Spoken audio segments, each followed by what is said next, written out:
ladies and gentlemen, Secretary.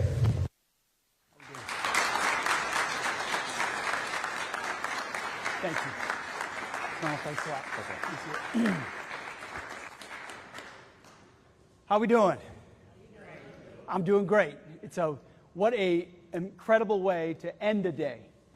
End a day here, but start a lifetime for these young Americans, great Americans. It's an honor to be here in Missouri, amongst you, amongst your families. I want to thank you for what you're doing, your willingness to step up and serve, but I also want to thank the families who have raised clearly incredible Americans who are willing to put something bigger than themselves first. Serve God, serve country, raise their right hand to defend the Constitution, just like 250 years of Americans before them. Many of you served we got great service members here in the back as well. I'm sure many of you have legacies of some service in your family. Without those men and women, generation after generation, doing what you're doing, I'm not standing here right now. My oldest boy is 15. I'd be incredibly proud were him or one of his brothers or sisters willing to take the kind of same step that you have, the kind of courage it takes at a young age to say, do I have what it takes? But I know either way that I want to serve my country. It's an incredible testament. We're actually out here today on what we call an Arsenal of Freedom tour. We're visiting big companies throughout this month, large and small American manufacturers, and demanding that they build more faster, at scale, at speed, to get the capabilities in the hands of our warfighters. For too long, we've outsourced or offshored, or we haven't manufactured here, or we let the Pentagon bureaucracy slow everything up. No more, not under President Trump. He demands that we get it to the warfighter as fast as humanly possible. But even the most exquisite submarine, the most exquisite fighter, we were at Boeing looking at the F-47 today, an incredible platform. None of those things are the decisive factor. The decisive factor are these Americans, the ones willing to operate them, to maintain them, to be engineers, to be doctors and medics and nurses and infantrymen and artillerymen, you name it. And I'm looking at an important group, the next generation of that right here, which is why on this tour, everywhere we've gone, we've ensured we did an enlistment or a re-enlistment with that next generation. And also to inspire other people out there to do the same thing. I think it's about the highest calling you could, other than being a father and a mother and who you raise your young people and probably a minister. Other than that, serving your country, serving the Constitution doesn't get any bigger and better than that. And I mean it. You're the real 1% in our country with what you're willing to undertake. And you're about to head to basic training and do really difficult things. But you were on the front edge of a renaissance and a resurgence in this country. When President Trump was elected, it was hard before then. Recruiting was a little bit more difficult. When I say that, I see recruiters out there saying, yeah, it was. A spirit was revived through that and through what we're trying to do, we hope, at the department. And so in 2025, we set historic recruiting records. Americans stepping up to want to serve. And incredibly, in 2026, we're breaking the records of 2025. You're doing something, responding to a call that is incredibly necessary. Not only do we need to fill the ranks, we need to grow the ranks. But we need to grow the ranks with the best. Not by lowering the standards and hoping we can get just enough Americans to join, but raising the standards so that the best of Americans want to join. That's who we want. That's who we need in our fighting force. That's how we're going to determine whether or not we deter the next fight, or if we have to fight it, whether or not we will win it. So my promise to the families is that we will do everything we can day and night to do right by your son and daughter, to ensure that they are trained, prepared, that their leaders are held accountable, that they're held to a standard, that disciplines are maintained, that they're lethal in their job and capable. That's our promise to you. That's my job. It's the best gift you could give is your son or daughter.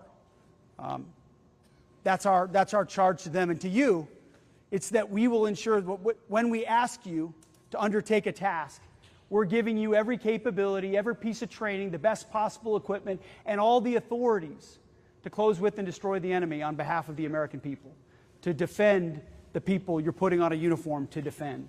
We're unleashing commanders to be commanders again, to not fight politically correct, but to fight to win and ensure that commanders are empowered to do that, which is all I ever wanted when I was in uniform. At a far lower rank than most of the generals at the Pentagon. But that gives you a real good view of what really matters when the bullets are flying. And what mattered to me, whether in combat or in anywhere, was that I knew that my commander had my back at any echelon.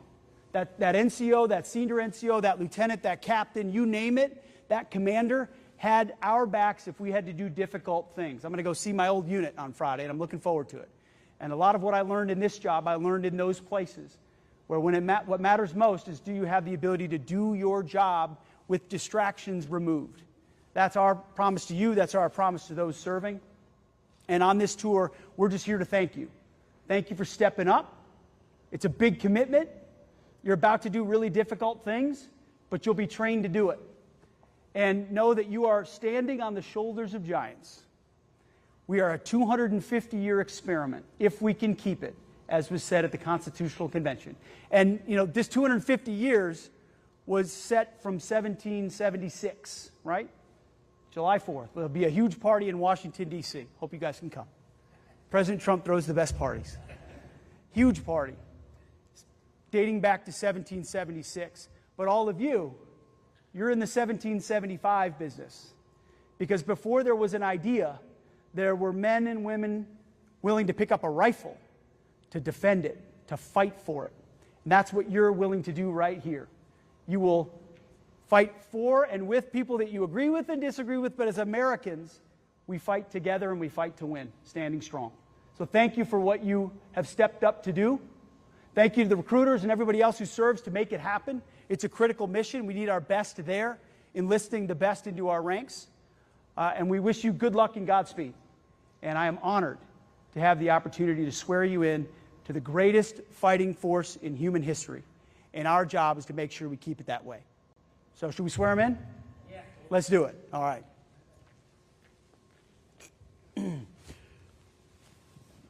All right.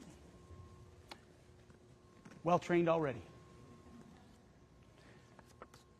Raise your right hand and repeat after me. I state your name. I, do solemnly swear. do solemnly swear that I will support and defend the Constitution of the United States. that I will support and defend the Constitution of the United States And the state of Missouri. and the state of Missouri Against all enemies, against all enemies, foreign and domestic. foreign and domestic, That I will bear true faith and allegiance to the same. that I will bear true faith and allegiance to the same, And that I will obey the orders and that I will obey the orders of the President of the United States. of the President of the United States And the Governor of Missouri. and the Governor of Missouri, And the orders of the officers appointed over me. and the orders of the officers appointed over me, According to the law and regulations. according to the law and regulations, So help me God. so help me God. Congratulations. Give him a round of applause. Governor, come on up. Come on up. Here's your governor, too, to shake your hand. Appreciate it. Thank you for Thanks very much. Appreciate you. Congratulations. Thank you. Appreciate it. Honor's mine. Thank you. Congratulations. Thank you, sir. You got it. Secretary. Congratulations. Thank you, sir. Thank you all. Appreciate it. Thank you.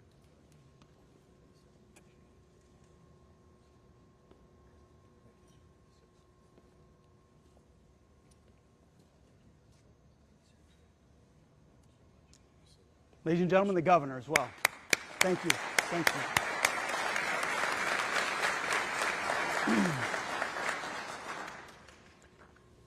All right, raise your right hand and repeat after me. I state your full name. Do solemnly swear. Do solemnly swear That I will support and defend the Constitution of the United States. that I will support and defend the Constitution of the United States Against all enemies. against all enemies, Foreign and domestic. foreign and domestic, That I will bear true faith and allegiance to the same. that I will bear true faith and allegiance to the same, And that I will obey the orders and I will obey the orders of the President of the United States. of the President of the United States And the orders of the officers appointed over me. and the orders of the officers appointed over me, According to regulations and the Uniform Code of Military Justice. according to regulations and the Uniform Code of Military Justice. So help me God. So help me God. Congratulations. All right. How are we doing? Congratulations. Appreciate you. Congrats. Thank you. Congratulations. Appreciate it. Congratulations, young man. Congrats. Appreciate it. Congrats. Congratulations. Congratulations. Thank you, sir. Congrats. Congrats, guys. Good luck. Give them hell, all right? Good luck. Congratulations. Thank you, sir. Thank you. Appreciate it. Appreciate you. Congrats. Congrats. Oh, man, congratulations. Congratulations. Congrats. Congrats. Thanks, sir. Congratulations. Congrats. Congrats. Good luck. Good luck, all.